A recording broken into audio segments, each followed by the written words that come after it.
ஒரு ரியாலிட்டியை வந்து இன்னும் திமுக காரங்க 60-65 நாள் ஆச்சு, இன்னும் அவங்களுக்குள்ள அது போய் உட்காரல. ஏன்னா அந்த அளவுக்கு கற்பனையில் வாழ்ந்துட்டு இருந்தாங்க. இல்லை அவங்களால நம்ம தோத்துட்டோன்றது ஒத்துக்க முடியலையா, இல்லை விஜய் ஜெயிச்சு சிஎம் ஆயிட்டார்ன்றதுன்னு ஒத்துக்க முடியல? ரெண்டும் ஒன்று தான். எடப்பாடி தான் தங்களுக்கு பிரதான எதிரின்னு நினச்சிட்டாங்க. அவர் எதிரி ரொம்ப வீக்காக கிடக்கிறாரு, அந்த கட்சி ரொம்ப பலவீனமாக இருக்குது, அதனால் நம்ம தான் அப்படின்னு நினச்சாங்களே தவிர, புதுசாக ஒரு பிளேயர் வந்திருக்கிறாரு, அவர் மக்கள் மத்தியில் மிகப்பெரிய அளவுக்கு செல்வாக்கோடு இருக்கிறார் அப்படின்றது அவர் மீட்டிங்கெல்லாம் பார்த்த பிறகும் உணரலைன்னா, ஆனால் மாயையில் இருக்காங்க. அது மே 4ஆம் தேதி மத்தியானத்துக்கு மேலே இடி விழுந்தா மாதிரி விஜய் மேலே முன்னால் முதன்மை சக்தியாக மேலே போகிறான்றது அவங்களால நினச்சி கூட பார்க்கல, கற்பனை கூட பண்ணல. அதான் அவங்களுக்கு வந்து தோல்வி.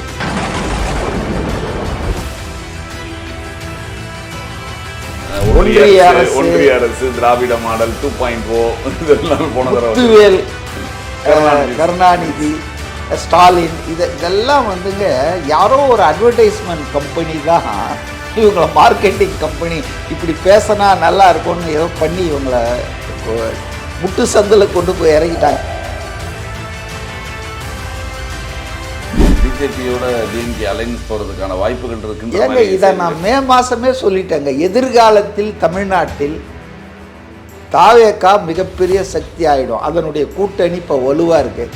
அதை எதிர்க்கணும்னா தனிச்சு நின்று ஒன்றும் பண்ண முடியாதுன்னு எல்லாருக்கும் தெரியும், குழந்தைக்கே தெரியும். மத்தியிலே அதிகாரம் வேணும். அதனால் திமுக, அதிமுக, பாஜக என்ற கூட்டணி நாளைக்கே வந்துடும்னு சொல்ல, மெல்ல மெல்ல அதை நோக்கி போய் 2029 நாடாளுமன்ற தேர்தலுக்கு முன்னால் இது கம்ப்ளீட் ஆகிடும்.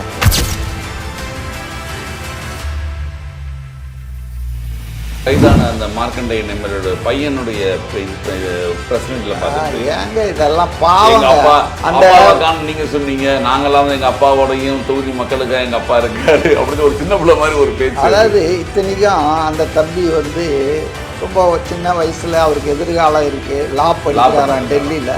ஆனால் அவருடைய லாங்குவேஜ், பாடி லாங்குவேஜ் இதெல்லாம் வந்து அவர் வந்து கடைந்தெடுத்த திமுக அரசியல்வாதியாக மாறுறதுக்கான ஒரு யோக்கியதாம்சங்கள் பெற்றிருப்பவராக தான் காட்டுது.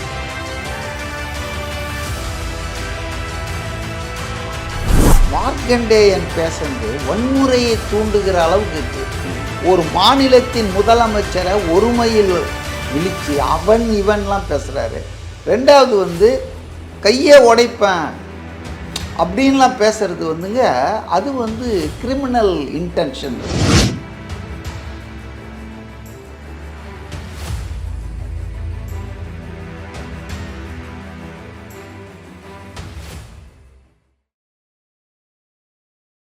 வணக்கம், இது செய்தி மலரின் நேர்காணல் நிகழ்ச்சி. இன்றைய நிகழ்ச்சியில் கலந்து கொண்டு தன்னுடைய கருத்துக்களை தெரிவிப்பதற்காக பிரபல அரசியல் விமர்சகர் CK மதிவாணன் அவர்களை சந்திக்கவிருக்கிறோம். வணக்கம் சார். வணக்கம்.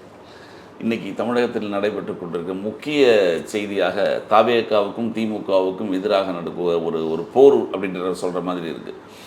முதல்வர்கள் சட்டமன்றத்தில் பேசினதுக்கு அப்புறம் தொடர்ந்து பார்த்திங்கன்னா தனி மனித தாக்குதல்கள் ரொம்ப அதிகமாக இருக்குது அப்படிங்கிற மாதிரி நமக்கு வெளியில் பார்க்கும் பொழுதே தெரியுது. அனிதா ராதாகிருஷ்ணன் அவர்கள் பேசுகிறதாக இருந்தாட்டும், அது இது முன்னால் பல பேர் கைது செய்யப்பட்டிருந்தாலும் இப்போ தொடர்ந்து இந்த மாதிரி தாக்குதல் பேச்சுக்காக தான் கைது செய்யப்படுறாங்க. எதிர்த்தரப்புலேருந்து இது அடக்குமுறை அப்படின்னு கனிமொழி போன்றவர்கள், ஸ்டாலின்னா நேரடியாகவே சொல்கிறாரு, பெரிய அடக்குமுறை, இது எதையும் திமுக நாங்கள் வந்து சந்திப்போம் அப்படின்னு சொல்கிறாங்க. இது ஒரு தனி மனித தாக்குதலாக பார்க்குறீங்களா, இல்லை இரண்டு பக்கமும் இதே மாதிரி பேச்சுக்கள் இருக்கா? இல்லைங்க, இரண்டு பக்கம் இதே மாதிரி பேச்சுன்றது இல்லை. திமுக வந்துங்க இன்னும் அவங்க ரியலைஸ் பண்ணல, தாங்கள் தோற்கடிக்கப்பட்டு விட்டோம், அதிகாரத்தில் இல்லை, அதிகாரம் பறி போயிடுச்சு, மக்கள் தங்களை நிராகரித்து விட்டார்கள், தங்கள் தலைவரை ஈவன் சட்டமன்ற உறுப்பினராக கூட அவர்கள் தேர்வு செய்ய மறுத்துவிட்டார்கள் என்ற ஒரு ரியாலிட்டியை வந்து இன்னும் திமுக காரங்க 60-65 நாள் ஆச்சு, இன்னும் அவங்களுக்குள்ள அது போய் உட்காரல. ஏன்னா அந்த அளவுக்கு கற்பனையில் வாழ்ந்துட்டு இருந்தாங்க. இல்லை அவங்களால நம்ம தோத்துட்டோன்றது ஒத்துக்க முடியலையா, இல்லை விஜய் ஜெயிச்சு சிஎம் ஆயிட்டார்ன்றதுன்னு ஒத்துக்க முடியல? ரெண்டும் ஒன்று தான். ஏன்னா சேகர் பாபு என்ன பேசினார் எலெக்ஷன் முன்னால், 200 தொகுதிகளுக்கு மேல், அதோடு நின்னா கூட பரவாயில்ல, 2026 விடுங்க, டன் டீலுங்க, அது முடிஞ்சதுங்க. 31, 36, 41 அடுக்குனார் பாருங்க. இப்போ ஒரு கன உலகில் சாதாரண ஆட்கள்லேருந்து தலைவர் வரைக்கும் இருந்துருக்காங்கன்னு தான் நமக்கு தெரியுதுங்க. அதனால தான் 2.0 நான் தான் மீண்டும் வந்து கையெழுத்து போடுவேன்லாம் ஸ்டாலின் மாதிரி ஒரு எக்ஸ்பீரியன்ஸ் பொலிட்டீஷியன் பேசக்கூடாது. தன்னடக்கத்தோட மக்கள் தீர்ப்புங்க, waiting for the people's verdict அப்படின்னு தான் ஒரு நல்ல தலைவன் சொல்லுவான். அதாவது எவ்வளோ அவனுக்கு தன்னம்பிக்கை இருந்தாலும் மக்கள் சப்போர்ட் இருந்தாலும் மக்கள் தானேங்க பார்க்கலாங்க, ஓட்டு எண்ணிட்டங்க அப்படின்னு தான் சொல்லுவான். இது அகங்காரம், ஆணவம். அதன் விளைவு என்னென்னா நம்மளை அடிச்சுக்கிறது. அவங்க என்ன தப்பு கணக்கு போட்டாங்கன்னா அதை இப்போ ஒத்துக்கிறாங்க பொது வெளியில். செத்து போன எடப்பாடி தான் தங்களுக்கு பிரதான எதிரின்னு நினச்சிட்டாங்க.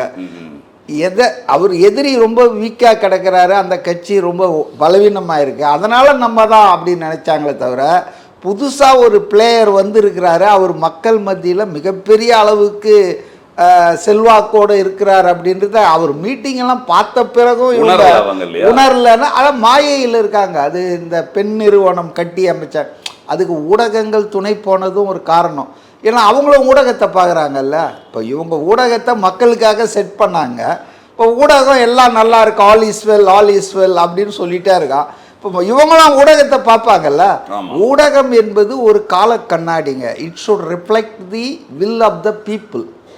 என்ன நடக்குது நிகழ்காலத்தில் அப்படின்றத பொது வெளியில் கொண்டு வர்றது ஊடகம் தான். ஊடகத்துக்கு ஒரு மிகப்பெரிய பொறுப்பு இருக்குங்க. அவங்க வந்து ஆளும் கட்சியை கேள்வி கேட்குறோம், எப்பவுமே அவங்க பர்மனெண்ட் எதிர்கட்சியாக இருக்கணும், மக்களுக்காக அவங்க பேசணும், மக்கள் பிரச்சனைகளை முன்னால் கொண்டு வரணும். ஆனால் இந்த 5 வருஷத்தில் சபரீசனுடைய அந்த பெண் நிறுவனத்தின் கிடுக்கு பிடியில் எல்லா ஊடகமும் மாட்டினதால் விவாதங்கள் பூரா விஜயை பற்றி நடக்கும், எடப்பாடியை பற்றி நடக்கும், ஆட்சியை பற்றியும் அதன் கோளாறுகள், அதனால் மக்கள் படும் அவதிகள், லஞ்சம், லாவண்யம், எதை பற்றியும் பேச மாட்டாங்க. So they were made to fool themselves. அவங்களே தங்களை என்ன நினச்சிக்கிட்டாங்கன்னா நமக்கு எதிர்ப்பே இல்லைங்க, எல்லாம் நம்ம தாங்க, இனி அடுத்தது உதயநிதி, அப்புறம் இன்ப நிதி எல்லாம் பேச ஆரம்பிச்சிட்டாங்க. ஸோ இந்த கனவுலகில் வாழ்ந்தவர்களுக்கு 4ஆம் தேதி மத்தியானத்துக்கு மேலே அமைச்சர் லிஸ்ட் கூட ரெடி பண்ணிலாம் வச்சுருந்தாங்க. ஆமாம், எல்லாம் ரெடி பண்ணி வச்சுருந்தாங்க. இந்த கனவுலகில் வாழ்ந்தவங்களுக்கு மே 4ஆம் தேதி மத்தியானத்துக்கு மேலே இடி விழுந்தா மாதிரி விஜய் மேலே முன்னால் முதன்மை சக்தியாக மேலே போகிறான்றது அவங்களால நினச்சி கூட பார்க்கல, கற்பனை கூட பண்ணல. அதான் அவங்களுக்கு வந்த தோல்வி. அதனால் அவங்களுக்கு வந்து இன்னும் பிடிப்படலைங்க. எங்கே நம்ம தோற்றோம், ஏன் தோற்றோம்? 5000 ரூபாய் கொடுத்துருக்குறோம், ஒரு தொகுதிக்கு 50 கோடி செலவு பண்ணியிருக்கிறோம், மக்கள் பணத்தை வாங்கியிருக்காங்க நம்மக்கிட்ட. ஏன் முதல் முறையாக நேற்று ஒருத்தர் சொல்லிட்டு இருந்தார், இவ்வளோ நாளாக அரசியல்வாதிகள் பணத்தை கொடுத்துட்டு ஏமாற்றுவாங்க ஓட்டுக்கு, இந்த வாட்டி முதல் முறையாக மக்கள் பணத்தை வாங்கிட்டு அரசியல்வாதிகளுக்கு நாமத்தை போட்டிருக்காங்கன்னு. உண்மைதாங்க. அதாவது விஜய் அவர்கள் சொல்கிறது வந்து பணபலத்தை முறியடிச்சிட்டோம் இந்த தேர்தலில், அதே போல் ஜாதிய இதெல்லாம் ஒழிச்சிட்டோன்னு சொல்கிறார். அது ஓரளவுக்கு தான் உண்மை. ஏன்னா செந்தில் பாலாஜி எப்படி ஜெயிச்சார், சேகர் பாபு எப்படி ஜெயிச்சார், சேப்பாக்கத்தில் உதயநிதி எப்படி ஜெயிச்சார்? நீங்கள் நல்லா கவனித்து பார்த்தீங்கன்னா இந்த அடி எவ்வளோ பெரிய மரண அடினா, சென்னை என்பது எங்கள் கோட்டைன்னு கொக்கரிச்சிருந்த திமுகவுக்கு ஆமாம் துவக்கத்தில் இருந்த 16 தொகுதிகளில் 2 தொகுதியில் தப்பி பிழைத்திருக்கிறார்கள். அச்சா, காஞ்சிபுரம் மாவட்டம், அண்டை மாவட்டங்கள் செங்கல்பட்டு, திருவள்ளூர் எல்லாத்துலேயுமே ஜீரோங்க. சென்னையில் வாங்கின இந்த 2 வச்சுக்கிட்டு தான் இந்த 50-60 தொகுதியில் அவங்க கணக்கே காட்ட முடியுதுன்னா, அப்போ மக்கள் சென்னை என்பது நான் ஏன் குறிப்பிட்டு சொல்கிறேன்னா, Chennai is a metropolitan city. 1 கோடி பேர் இங்கே இருக்காங்க. இந்த 1 கோடி பேரும் சென்னை ஆட்களில் எல்லா மாவட்டங்கள்ல இருக்கிற ஆள் இங்கே இருக்கிறான். அப்போ சென்னை ஒப்பீனியனை எடுத்தீங்கன்னா அதுதான் தமிழ்நாட்டின் ஒப்பீனியன். ஒரு மினி தமிழ்நாடு தாங்க சென்னையில் இருக்கு. மதுரை மாவட்டம் இருப்பா, திண்டுக்கல் இருப்பா, எல்லாம் இருப்பா. அப்போ சென்னையில் கொடுத்த அடி இருக்கு பாருங்க, அது தமிழ்நாட்டு மக்களின் அடின்னு தான் நான். ஸோ அதை அவங்க இன்னும் உணரல. 2வது, ஏன் தொடர்ந்து தூத்துக்குடி மாவட்டத்திலேயே 2வது வாட்டி இந்த எம்எல்ஏ இப்படி பேசுகிறாருன்னா, அடுத்தது இவர் வந்து மார்க்கண்டேயன் பேசுகிறாருன்னா, அங்கே வந்து உள்கட்சி பூசல் இருக்குங்க. தூத்துக்குடி மாவட்டத்தில் ஏற்கனவே அனிதா ராதாகிருஷ்ணனுக்கும் கீதா ஜீவன் அமைச்சராக இருந்தால் எல்லாருக்கும் போட்டி, உள்ளுக்குள்ளே காம்படிஷன் இருக்கு. யார் பெரிய ஆள், யார் தலைமைக்கு நெருக்கமான ஆள். இப்போ அவங்கெல்லாம் நாளைய அரசியலை பார்ப்பாங்க. இன்றைக்கி திமுக தோற்றுருக்கலாம், நாளைக்கு மேயர் தேர்தல் வருது, உள்ளாட்சி தேர்தல் வருது, திரும்பவும் பார்லிமெண்ட் எலெக்ஷன் வருது. ஸோ எப்போவுமே அரசியல்வாதிகள் வந்து லாங் டேர்ம் கோலில் தான் வேலை செய்வாங்க. இதை விடப்பா இது அப்போ தலைமைக்கு நெருக்கமாக யார் இருக்கிறதுன்ற அந்த சண்டையில் தான் தூத்துக்குடி திமுகவில் இந்த மாதிரி எக்ஸ்ட்ரா. நீங்கள் ஒன்று பார்த்தீங்கன்னா தெரியும், அந்த வீடியோ மார்க்கெட்டேன் பேசுகிறாருல்ல கோவில்பட்டியில் அந்த கூட்டத்தில், அவர் தொகுதியில் ஒன்றும் பேசலை, விளாத்தி குளத்தில் மீட்டிங் நடந்தது வந்து கோவில்பட்டி. அங்கே கருணாநிதினு ஒரு எம்எல்ஏவுக்கு நன்றி தெரிவிக்க, வாழ்த்து தெரிவிக்க கூட்டம்.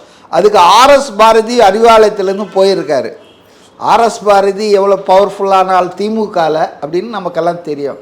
அப்போ அவரை மேடையில் உட்கார வச்சுட்டு இவர் அவரை குஷிப்படுத்துகிறாரு.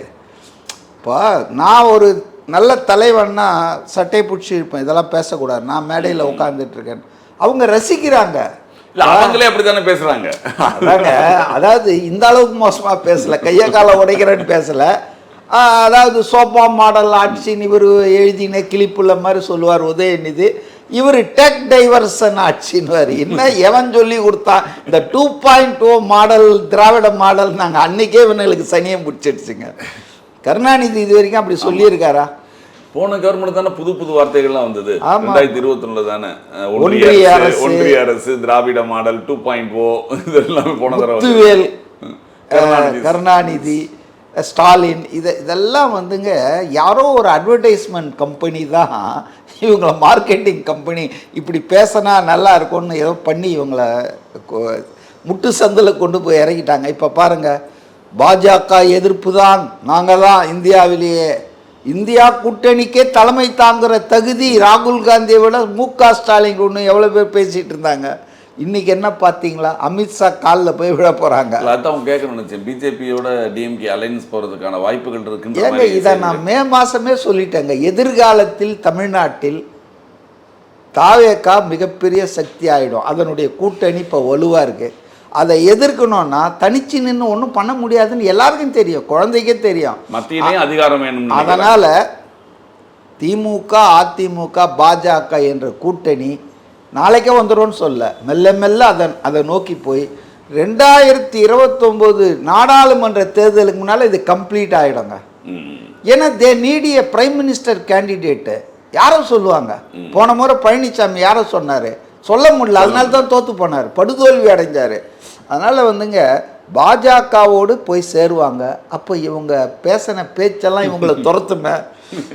தமிழ்நாட்டுக்கும் டெல்லிக்கும் தான் போராட்டம். நாங்கள் இப்போ என்ன போராட்டம், இப்போ விஜய்க்கும் தமிழ்நாட்டுக்கும் போராட்டம்னு பேசிகிட்டு இருக்காங்க. அதனால் அவங்க வந்து திமுக வந்துங்க திருந்துறா மாதிரியும் தெரியல. மக்கள் தீர்ப்பை பெரிய, நான் கூட பார்த்தேன், 38 கமிட்டி போட்டார், ஆய்வு பண்ணுறாரு, மாற்றங்கள் வரப்போகுது, ஏதோ கொஞ்சம் செல்ஃபாக கிரிட்டிசைஸ் பண்ணி பார்த்துக்குவாங்க போல இருக்கு. அப்படின்னு பார்த்தா திரும்பவும் பழைய மாதிரியே 3 மாதத்து தாங்குமா, 6 மாதத்தில் எலெக்ஷன் வரும்னு ஸ்டாலின் பேசுகிறார். இப்போ இதை வந்து சிவாஜி கிருஷ்ணமூர்த்தியோ பழைய வெற்றி கொண்டான் தீப்பொறி ஆறுமுகம்லாம் பேசினா நான் அதை பொருட்படுத்த மாட்டேன். ஆனால் வாங்கின காசுக்கு அவங்க கூவுறாங்கன்னு போகலாம். ஆனால் ஒரு முன்னாள் முதலமைச்சர், ஒரு 5 ஆண்டு காலம் துணை முதலமைச்சராக இருந்தவர், மேயராக இருந்தவர், ஒரு ரிச் எக்ஸ்பீரியன்ஸ் உள்ள ஒரு சீனியர் பொலிட்டீஷியன். நம்ம அவர் கொள்கையில் மாறுபடலாம், அவருடைய அணுகுமுறையில் வேறுபடலாம், ஆனால் அவருடைய seniority in politics is something more.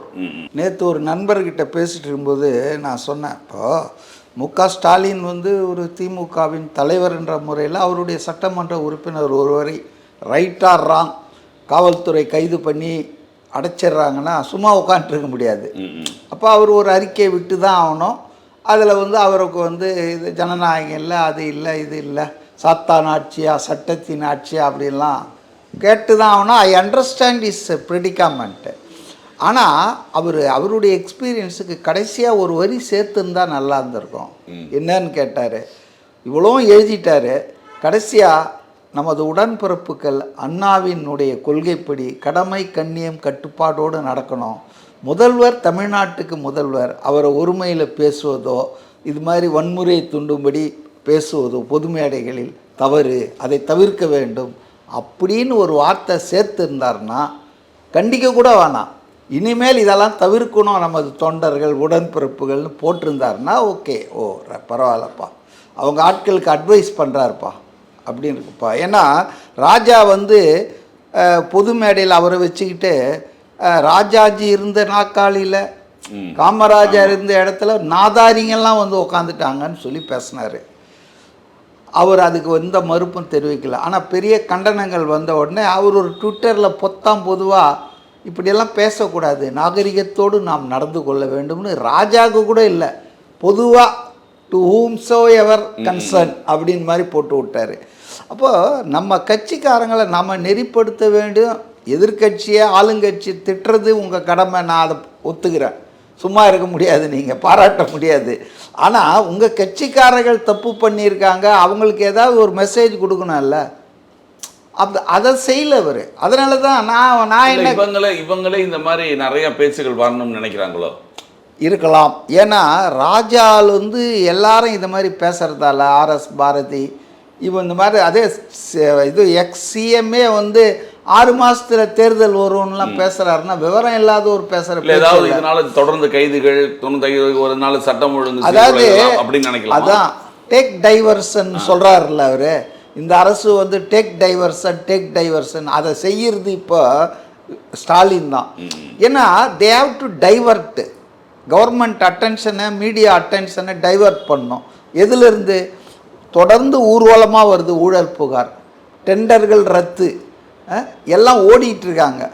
On the run தான். செந்தில் பாலாஜியாக இருக்கலாம், அவர் தம்பியாக இருக்கலாம், வேலு சிங்கப்பூரில் ட்ரீட்மெண்ட் முடித்து வந்துட்டார், அவரும் இப்போ ஓடிட்டு இருக்கிறாரு. டெய்லி சிபின்ற சென்ட்ரல் இது சிபிஏசி ஆன்டி கரப்ஷன் லஞ்ச ஒழிப்புத்துறைக்கு போயிட்டுருக்காரு. அதனால் தாங்கள் செய்த ஊழல்கள் தங்களை துரத்துகின்றன, அதை இந்த அரசு தோண்டி எடுக்குது.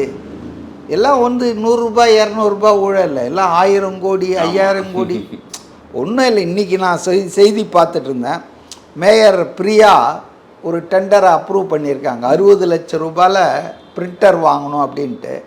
அதை வந்து ரத்து பண்ணிவிட்டு மறுமதிப்பீடு பண்ணி இப்போ 28 லட்சத்தில் அதே அளவுக்கு எல்லாம் பிரிண்டர் வாங்கிட்டாங்களாம். அப்போ 38 கோடியா லட்சமாக கோடியாக தான் இருக்கும். லட்சம்லாம் இவங்க அவ்வளோ போடுறது. ஸோ அப்போ அது வந்து மீட்கப்பட்டது, மிச்சப்படுத்தப்பட்டதுன்னு ஒரு செய்தி பார்த்தேன். இந்த அளவுக்கு எக்ஸார்பிடண்ட்டாக டெண்டர் ரேட்டை ஏற்றி விட்டுட்டு அதையும் டெண்டரையும் பார்த்திங்கன்னா ஷார்ட் டியூரேஷன் டெண்டர்னு வாங்க, ஒரு 5 மணி நேரம், அதுவும் அவங்களுக்கு தெரிஞ்சவங்க மட்டும்தான் அப்ளை பண்ணணும். இந்த Raja formula first come first served, முன் வந்தவருக்கு முன்னுரிமைன்னு ஸ்பெக்ட்ரத்தில் அடித்தார் ராஜா. அந்த ஃபார்முலாவை இப்போ இங்கே மேயர்லேருந்து சேகர் பாபுலேருந்து வேலூர்லேருந்து எல்லாரும் பயன்படுத்துகிறாங்க. அதான் எப்படின்னா ஓப்பன் பண்ணுவாங்க, அது ஓப்பன் பண்ணுறது இவனுக்கு மட்டும்தான் தெரியும். அவன் உடனே டெண்டரை போட்டுருவான், முடிச்சிருவாங்க. இது வந்து மிகப்பெரிய ஊழல் வந்துங்க அவங்க பண்ணியிருக்காங்க. அந்த ஊழல் வந்து வெளியே வருது. அதனால் அவங்க அமைச்சர்கள் கைதாகக்கூடிய வாய்ப்புகள் கூட இருக்குது. ஸோ அதுலேருந்து டைவர்ட் பண்ணுறதுக்கு தான் இந்த மாதிரி டெக் டைவர்ஷன் ரூட்டை ஸ்டாலின் எடுத்துக்கிட்டு அதை வந்து விஜய் அரசு செய்துன்னு சொல்லிட்டு இருக்காரு.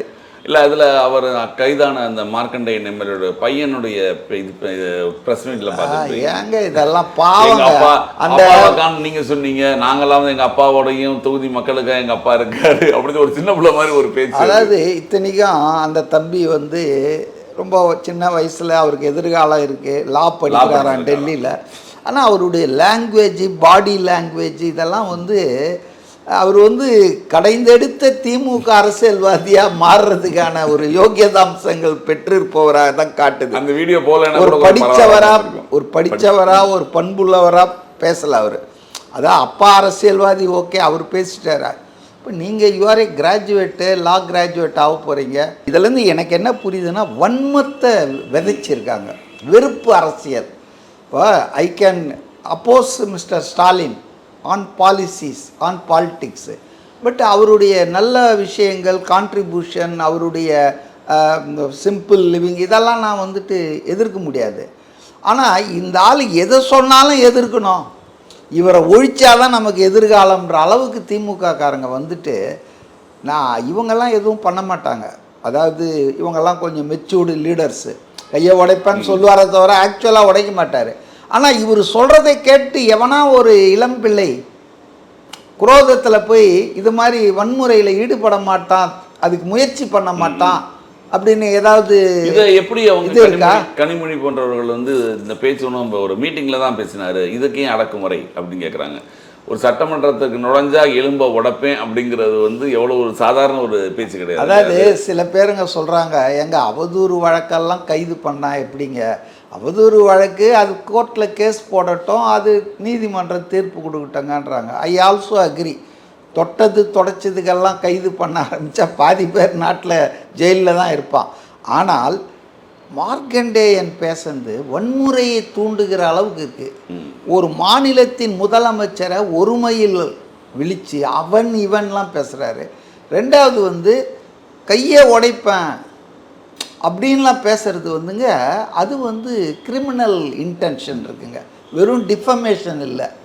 உன்னை நான் கொலை பண்ணிவிடுவேன்ற சொன்னால் வாயில் தானேங்க சொன்னார், நான் பண்ணிட்டாருன்னா சாயந்தரம் அண்ணாமலை மேலே போட்ட டிஆர் பாலு வழக்கு மாதிரி கிடையாது. அவதூறு வழக்குங்கிறது ஒரு தனி அது நடக்கும். அவங்களுக்கு வந்து அவதூறா இல்லையா அப்படின்றதெல்லாம் பார்த்துக்கலாம். ஆனால் இது வெறும் அவதூறு மட்டும் இல்லையா, வன்முறை இதில் இருக்குது, இதில் வந்து கிரிமினல் இன்டென்ஷன் இருக்குது.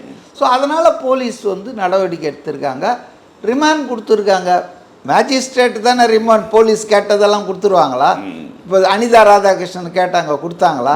அப்போ அதில் ஏதோ ஒரு விஷயம் இருக்கிறதால தாங்க அந்த மேஜிஸ்ட்ரேட் வந்து இல்லை இவர் சட்டமன்ற உறுப்பினராக இருந்தாலும் ஒரு பொது பிரமுகராக இருந்தாலும் இப்படி பேசி இருக்கக்கூடாது, இதுக்கு தண்டனை உண்டுன்றதால தானே அவரை 15 நாள் ரிமாண்ட் பண்ணுறாங்க. அப்போ உடனே வந்து இது காட்டு தர்பார்னா என்னங்க, விஜயா போய் அவங்கள 5 நாள் வைங்கன்னாரு. அப்போ அனிதா ராதாகிருஷ்ணன் வந்துட்டு அன்றைக்கே வந்திருக்க முடியாத, அவருடைய முன்ஜாமீனை வந்து ஹைகோர்ட்டு தள்ளுபடி பண்ணிச்சு. ஏன் அந்த கீழ்கோர்ட்டு விடுங்க, ஹைகோர்ட்டில் என்ன சொன்னாங்க, ஒரு முதலமைச்சரை ஒரு சட்டமன்ற உறுப்பினர் இப்படியெல்லாம் பேசக்கூடாது, உங்களுக்கெல்லாம் முன்ஜாமீன்லாம் கொடுக்க முடியாது போங்க அப்படின்ட்டாங்க. ஸோ அதனால தான் போலீஸ் போய் அரெஸ்ட் பண்ணாங்க அவரை, என்ன ஹைகோர்ட்டே சொல்லிடுச்சுன்னு. ஆனால் இங்கே லோக்கலில் இருக்கிற அந்த ஜட்ஜி அவர் நினைக்கிறாரு இவர் ஓட போகிறாரு இல்லை, ஓகே அவர் தான் வரேன்ட்டாருங்க. அந்த நீதிமன்றங்களுக்குள்ள அதிகாரம், அந்தந்த நீதிபதிகளுக்குள்ள ஒரு டிஸ்கிரிஷனரி பவர், பெயில் கொடுக்குறது பெயில் கொடுக்காமல் இருக்கிறதெல்லாம். ஸோ அதனால் வந்துங்க என்னை பொறுத்தவரையில் கருத்து சுதந்திரம் இல்லை, சர்வாதிகாரம், சாத்தான் ஆட்சி. சாத்தான் ஆட்சிலாம் சாத்தான் வேதம் ஓதலாமா?